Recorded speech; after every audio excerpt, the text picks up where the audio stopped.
चंदा मामा कहानी। भाग्य। रात का भोजन करके हवा खाने बाबा आराम कुर्सी ढालकर आंगन में पूर्णिमा का चांद देख रहे थे।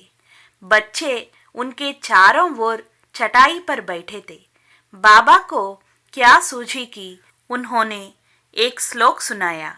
भाग्य फलति सर्वत्रः न विद्या न च पौरुषम कूष्मांडाभ्यंतरे मुक्ता स्तुरुष्केन विलोकितः। इसका मतलब क्या है बाबा? बच्चों ने एक साथ पूछा। बाबा ने सूंघनी निकाली, हाथ में लेकर उसे सूखा। पूछ रहे हो कि इस श्लोक का अर्थ क्या है? अच्छा, तो बताता हूँ, सुनो। हर जगह भाग्य ही चलता है। यह काफी नहीं है कि विद्या हो या पौरुष हो। कद्दू में जो मोतियां रखी गई थी वह आखिर एक तुर्की को दिखाई दी। बाबा, कद्दू में मोती कैसे बाबा? फिर तुर्की कौन है बाबा? यह कहानी क्या है, जरा सुनाओ तो। हर बच्चे ने एक एक प्रश्न किया। यानी कहानी सुनाने के लिए कह रहे हो? तो सुनो। बाबा ने कहा, एक था राजा, नाम था विष्णुगुप्त और उसकी राजधानी का नाम व्याघ्रपुर था। यह बड़ा विचित्र था। वह कभी कभी यह देखा करता कि बड़े बुजुर्गों की बात ठीक है कि नहीं। एक दिन वह सो ना सका। कुछ सोच रहा था कि उसे एक श्लोक याद आया। वह यह था, हरिनापि हरेणापि ब्रह्मणापि सुरैरपि ललाटलिखिता रेखा परिमाष्टम न सख्यते। इसका अर्थ यो है, ब्रह्मा हो या विष्णु या ईश्वर, देवता ही सही, किसी के लिए भी माथे पर लिखा मिटाना संभव नहीं है।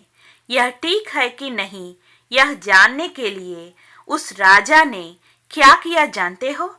उसने एक कद्दू लिया, उसका गूदा निकाल दिया और उसके अंदर उसने मोती रखवा दिए।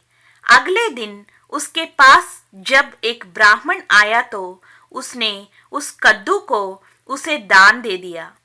उसी समय एक तुर्की भी उसके दर्शन के लिए आया। राजा ने उस तुर्की के हाथ में 4 आने रखे। वह ब्राह्मण और तुर्की एक ही रास्ते जा रहे थे।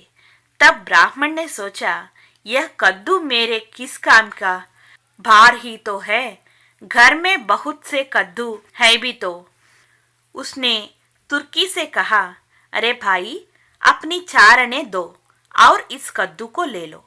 तुर्की मान गया। उसने अपनी 4 आने ब्राह्मण को दे दी और उसका कद्दू ले लिया।